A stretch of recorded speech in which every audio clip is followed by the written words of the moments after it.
स्वागत है बच्चों।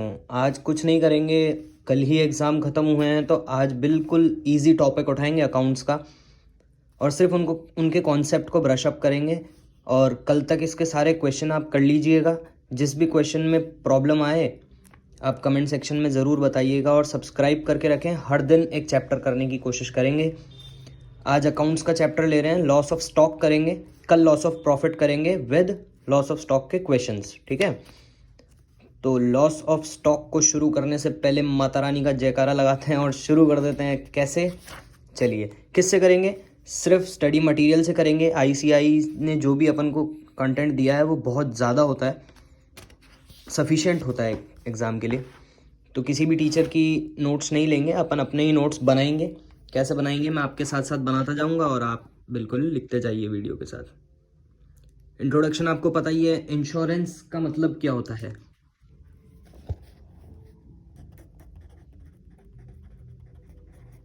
राइटिंग पे ज़्यादा ध्यान ना दें, कॉन्सेप्ट को समझें। इंश्योरेंस, एक पार्टी होती है पार्टी वन, एक होती है party two. Party one premium भरती है किस चीज़ के लिए? अगर आग लग जाए, बाढ़ आ जाए, अर्थक्वेक आ जाए या थेफ्ट का भी इंश्योरेंस होता है। तो ऐसे ही बहुत सारे रीजंस के लिए पार्टी वन प्रीमियम भरती है पार्टी टू को। ये होती है इंश्योरेंस कंपनी, ये होता है इंश्योर्ड पर्सन जो इंश्योरेंस करवा रहा है।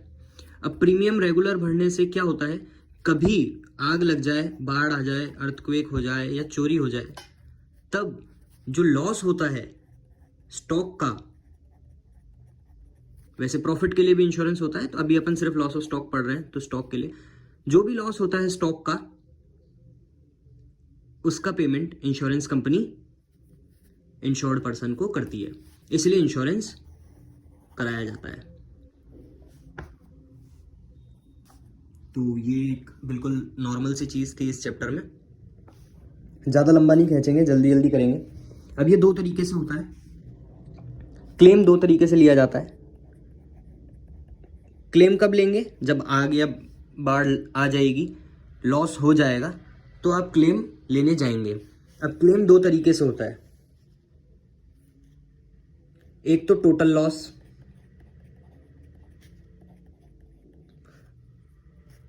आपके स्टॉक में 1,00,000 रुपए का सामान पड़ा था,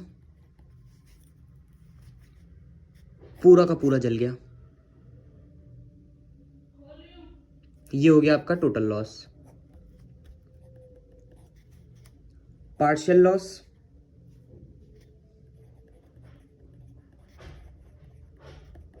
स्टॉक में 1,00,000 रुपए का सामान पड़ा था, 20,000 का बच गया, 80,000 का, यह आ गया पार्शियल लॉस। ओके, अब क्लेम जो इम्पॉर्टेंट चीज़ है इस चैप्टर में, क्योंकि आपको इंश्योरेंस कंपनी से क्लेम ही पुट करना है। क्लेम कितने तरीके से निकलेगा? क्लेम दो तरीके से निकलेगा। पहला होगा विदाउट एवरेज क्लॉज और दूसरा तरीका होगा विद एवरेज क्लॉज। आप भी एज इट इज़ ही नोट्स बना लेना, थोड़े बहुत अपने चेंजेस करते रहना, ताकि एग्ज़ाम टाइम पे आपको सिर्फ ये एक सिंगल शीट देखनी हो और आपको समझ में आ जाए कि लॉस ऑफ स्टॉक कैसे करना है। मैं यहाँ लिख देता हूँ, लॉस ऑफ स्टॉक। ठीक है, बिल्कुल स्टडी मटेरियल के हिसाब से चलेंगे। तो विदाउट एवरेज क्लॉज कैसे? अब क्लेम लेना है आपको, आपका जो है अपन देखते हैं, लेट 1,00,000 रुपए का stock on date of fire है। ठीक है, stock on date of fire है 1,00,000 रुपए का। अब क्या हुआ, विदाउट एवरेज क्लॉज और विद एवरेज क्लॉज में अपन इस चीज़ को देखते हैं। कंपनी ने इंश्योरेंस पॉलिसी ले रखी थी, मान लो 80,000 की, कंपनी कहती है कि 1 लाख का लॉस हो गया स्टॉक का, एवरेज क्लॉज नहीं लगाना है, तो सिंपल वर्ड्स में बोलूं तो क्लेम अमाउंट हो जाएगा stock on date of fire और policy amount whichever is lower. अब इधर क्या हो गया, लॉस हो गया 1 लाख का, पॉलिसी थी 80,000 की, सीधा सीधा उठा के 80,000 रुपये का क्लेम कर सकते हैं अगर एवरेज क्लॉज नहीं लग रहा है, नहीं एप्लीकेबल है। तो अगर एवरेज क्लॉज एप्लीकेबल है तो एवरेज क्लॉज का मतलब क्या होता है, अगर एप्लीकेबल होता है तो अपन देखते हैं कि एवरेज क्लॉज का मतलब यहाँ पे निकल के आता है कितने का आपने इंश्योरेंस कराया था, कितने का सामान जल गया, और अब कुछ पॉइंट्स हैं रेलेवेंट पॉइंट्स करके जो 3.1 पे दिए हैं इसने। फर्स्ट पॉइंट कहता है स्टॉक रिकॉर्ड्स आर मेंटेन। अगर स्टॉक के रिकॉर्ड्स मेंटेन है तब तो कोई दिक्कत ही नहीं है, आपको आराम से सारी की सारी इंफॉर्मेशन मिल जाएगी कितने का स्टॉक जला है। Stock records are not available, जब अवेलेबल नहीं है तो उनको अपन अराइव करेंगे, ढूंढेंगे ट्रेडिंग अकाउंट बना के, प्रीवियस ईयर का ट्रेडिंग अकाउंट बना के। फिर क्या कहता है books of accounts are destroyed, आग लगी, जो आपने डेटा रखे थे सारे स्टॉक के, ओपनिंग क्लोजिंग सेल्स परचेजेस, सब जल गया। अब सब जल गया तो ऐसे केस में क्या करेंगे, माता रानी का नाम लेंगे, बालाजी को याद करेंगे? नहीं नहीं यार, अपन ऐसे केस में क्या करेंगे, ट्रेडिंग अकाउंट बनाएंगे, बहुत मुश्किल होगा फिर भी, और फिर जो भी इंफॉर्मेशन आपको दी है सप्लायर कस्टमर इनसे रिलेटेड, वो सारी की सारी इंफॉर्मेशन को यूटिलाइज करके ट्रेडिंग अकाउंट बनाएंगे। ठीक है, और लॉस ऑफ स्टॉक का अमाउंट कैसे निकलता है, अभी तक तो अपन ने बिल्कुल सिंपल रखा था, loss of stock, loss of stock equals to stock on date of fire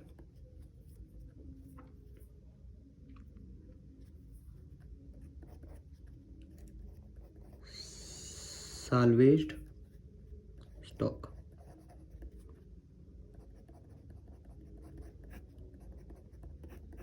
ये होगा loss of stock. Salvage stock क्या होता है, आग लगने पे जो सामान आप बचा लेते हैं किसी भी तरीके से उसे कहते हैं साल्वेज स्टॉक। ठीक है, ये इस चैप्टर की थ्योरी थी। अब इसमें कुछ ऐसे पॉइंट्स हैं जो क्वेश्चन में आएंगे और जहाँ पे आईसीआई आपके साथ खेलेगा, तो खेलेगा तो अपन उसको खेलने नहीं देंगे। तो अपन इसको नाम देते हैं डाइस। डाइस होती है ना 1 से 6, तो जैसे ही पासा भी कह सकते हैं इसको ना। डाइस जो आईसीआई आपके लिए फेंकेगा वो कहाँ कहाँ फेंक सकता है, पहली एबनॉर्मल गुड्स। अब एबनॉर्मल गुड्स का कोई क्वेश्चन आ जाए जिसमें आपने जो स्टॉक था प्रीवियस ईयर के स्टॉक में, वो बोलेगा आपसे कि कुछ एबनॉर्मल गुड रह गए थे, तो इसका ट्रीटमेंट कैसे हो सकता है, क्वेश्चन जरूर आता है। इसी तरीके का क्वेश्चन फंसता है अपने, अभी आप इसके प्रैक्टिस मैनुअल के क्वेश्चंस करेंगे तो भी आपको मिलेंगे उसमें क्वेश्चंस ऐसे।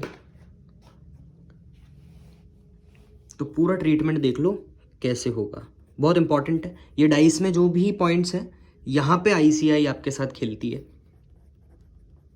यहाँ पे आपके मार्क्स डिसाइड होते हैं कि आपको कितने मिलेंगे इस चैप्टर में। तो एक ट्रीटमेंट होता है इसका प्रीवियस ईयर में, एक होता है करंट ईयर में। कहने का मतलब होता है कि जैसे मान लो कुछ स्टॉक था प्रीवियस ईयर में खरीदा था, पर वो अब नॉर्मल नहीं है। नॉर्मल नहीं है मतलब एबनॉर्मल हो गया। कैसे, 8 रुपए का खरीदा था, 10 में बिकना चाहिए था, पर अब जो मार्केट में वैल्यू है उसकी कम हो चुकी है, अब वो 10 में नहीं बिकेगा, 6 में या 7 में या 5 में ऐसे बिकेगा, तो खरीदने के बाद उस पर लॉस लगने वाला है। तो ऐसे केसेस में क्या करेंगे, प्रीवियस ईयर जिस साल उसको खरीदा उस साल के क्लोजिंग स्टॉक में, उस साल के क्लोजिंग स्टॉक में उसकी वैल्यू होगी या नहीं होगी? बिल्कुल होगी। प्रीवियस ईयर के क्लोजिंग स्टॉक में तो वो एज इट इज मार्क किया जाएगा। अब आपको क्वेश्चन बोलेगा उसमें से कुछ अमाउंट राइट ऑफ हो गया है, मतलब जैसे 10 रुपए का था, अब 6 में बिक रहा है, यानी 4 रुपए उसमें से राइट ऑफ हो चुका है।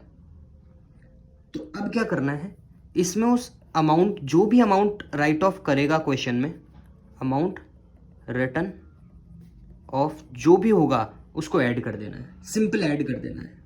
क्यों कर देना है? वाई? क्वेश्चन अराइज होता है दिमाग में, रिटर्न ऑफ अमाउंट को ऐड क्यों कर देना है? रीजन बीइंग वो इस साल के स्टॉक में पहले ही राइट ऑफ हो चुका है, तो प्रीवियस ईयर में उसको ऐड करके अपन को एक क्लोजिंग स्टॉक की एग्जैक्ट वैल्यू पता पड़ती है। एग्जांपल ले लेते हैं, क्लोजिंग स्टॉक की वैल्यू है 8,000 रुपये, और क्वेश्चन आपको बोल रहा है एबनॉर्मल गुड्स जो हैं राइट ऑफ हुए हैं ₹2,000 से। तो closing stock plus right of, जो अब क्लोजिंग स्टॉक की वैल्यू आएगी वो आएगी 10,000। ठीक है, करंट ईयर का ट्रीटमेंट देखते हैं। अब ये जो क्लोजिंग स्टॉक है अगले ईयर आके ओपनिंग स्टॉक बन जाएगा, इस वाले ईयर का ओपनिंग स्टॉक हो जाएगा ये। तो ओपनिंग स्टॉक अपने पास कितना हो गया? 10,000 का हो गया।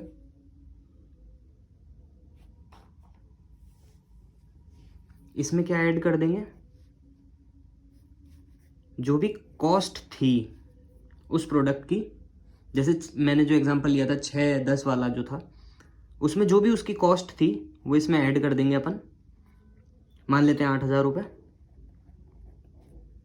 और लेस कर देंगे जो भी प्रीवियस ईयर में उसमें राइट ऑफ करके जोड़ा था।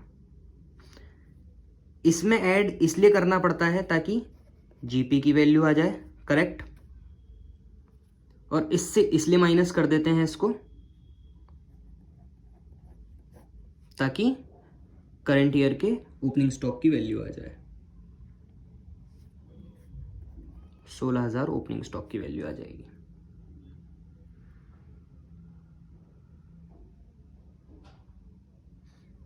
अब इसमें ट्रेडिंग अकाउंट कैसे बनता है? जब भी क्वेश्चन एबनॉर्मल लॉस का आएगा, trading account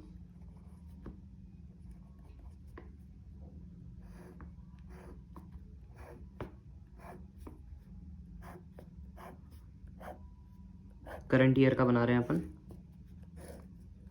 normal, abnormal, total, normal, abnormal, total to opening stock. Total कितना आ गया?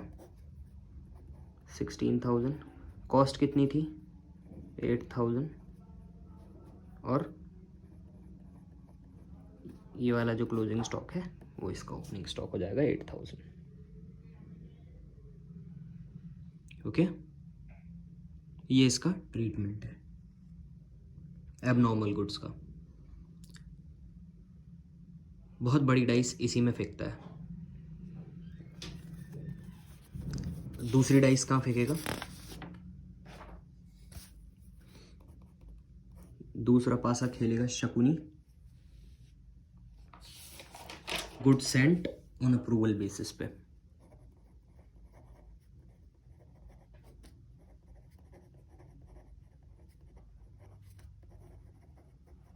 बहुत इजी, मतलब बहुत अपने बचपने में भी अपन ने पढ़ा है गुड सेंट ऑन अप्रूवल क्या होता है, पर हाँ इस जगह पे अगर कुछ खेलना चाहेगा आईसीआई तो गुड सेंट ऑन अप्रूवल पे खेलेगा। पहला पॉइंट क्या होता है इसमें, जो भी अप्रूव कर दिए, अप्रूवल मिल गई, नो इफेक्ट। आपने किसी को गुड्स भेजा, वो उसने खरीद लिया, अप्रूवल दे दी, तो वो एक तरीके से आपकी सेल ही हो गई।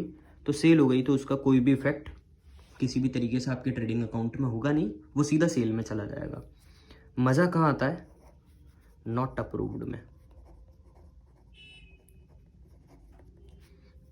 अब वो कहता है कि गुड्स आपने भेज दिए पर उनको अप्रूव नहीं किया है,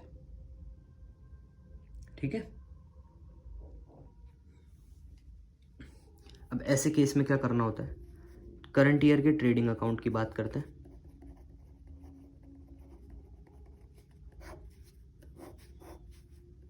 बाय सेल्स, ठीक है। एक एग्जांपल बनाता हूँ यहाँ पे। सेल्स दी हुई है 2 लाख रुपए की, गुड्स सेंट ऑन अप्रूवल दे रखे हैं 60,000 रुपए के।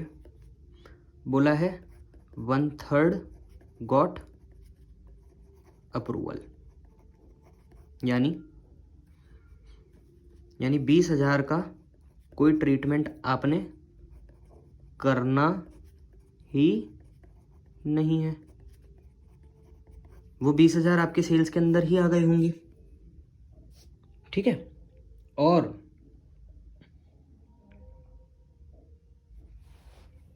बचा हुआ 40,000 जो है, जो अप्रूव नहीं किया है, इसका ट्रीटमेंट कैसे होगा? इंपॉर्टेंट चीज़ यही है। और जीपी रेशो लेट 20%। मान लो क्वेश्चन में जीपी रेशो 20% है, आपका क्वेश्चन ऐसे ही बन रहा है, ठीक है। तो 40,000 को सीधा सीधा पहले तो सेल्स में से माइनस करके 2 लाख माइनस 40,000, 1,60,000 रुपए की सेल्स हो गई आपकी। क्यों? क्या ये 40,000 की सेल हो चुकी है? नहीं, अप्रूवल ही नहीं आया। पर ये जो सेल्स दे रखी है, ये तो टोटल सेल्स बता रखी है, यानी ये 60,000 भी उसमें इंक्लूडेड था। 60 में से 20,000 को तो इंक्लूड रख लेंगे 2 लाख में, 40,000 को हटा देंगे, तो 40,000 आपने हटा दिया। अब इस 40,000 का क्या करेंगे? By goods sent on approval. पूरा 40,000 नहीं, कॉस्ट निकालो 40,000 की। 40,000 माइनस 20% ऑफ 40,000, 8,000, यानी 32,000 ऐसे बाहर आ गया। Simple.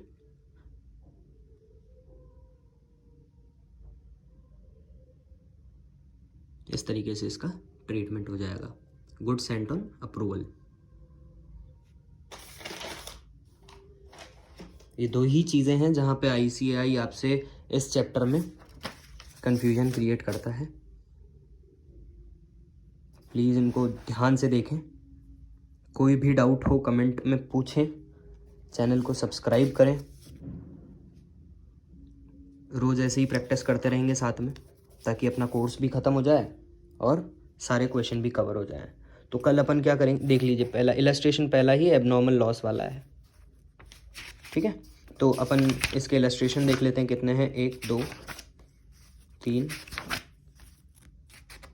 4 5 6 7, loss of profit start हो गया। 7। ये सातों इलस्ट्रेशन कल तक कंप्लीट कर लेना। कोई भी डाउट आए कमेंट में लिख देना, मैं पूरा का पूरा सल्यूशन लेके आपके सामने आ जाऊंगा और कैसे हुआ है वो भी मैं आपको समझा दूंगा। और फिर भी अगर क्वेश्चन में बहुत ज़्यादा दिक्कत आ रही हो तो मैं वो पूरा क्वेश्चन आपके सामने ही सॉल्व करा दूंगा। तो प्लीज़ चैनल को सब्सक्राइब कर लें, बेल आइकन दबा के रख लें, ताकि जो रोज़ हम क्लास करने वाले हैं साथ में, आज जैसे अकाउंट्स की लॉस ऑफ स्टॉक की हुई, कल लॉस ऑफ प्रॉफिट की करेंगे, परसों माइट भी कॉस्टिंग करें, फिर अकाउंट्स करें, फिर कॉस्टिंग करें, फिर टैक्स करें, फिर लॉ करें, और कोर्स ख़त्म करना है अपन को कैसे भी करके मार्च एंड तक। फ्री ऑफ कॉस्ट ये क्लासेस हैं, आप आराम से इसका फ़ायदा उठाएं। टाइम मैनेजमेंट को ध्यान में रखते हुए पढ़ाई करें। कल सिर्फ ये लॉस ऑफ स्टॉक के क्वेश्चन नहीं करना है आपको, आप अपनी तरफ से भी कुछ पढ़िए, क्योंकि ये अटेम्प्ट बहुत इम्पॉर्टेंट होते हैं आपके लिए। 1 2 3 ऐसे फिर ये जुड़ते जाएंगे। बेस्ट ऑफ लक, पढ़ते रहें, खुश रहें।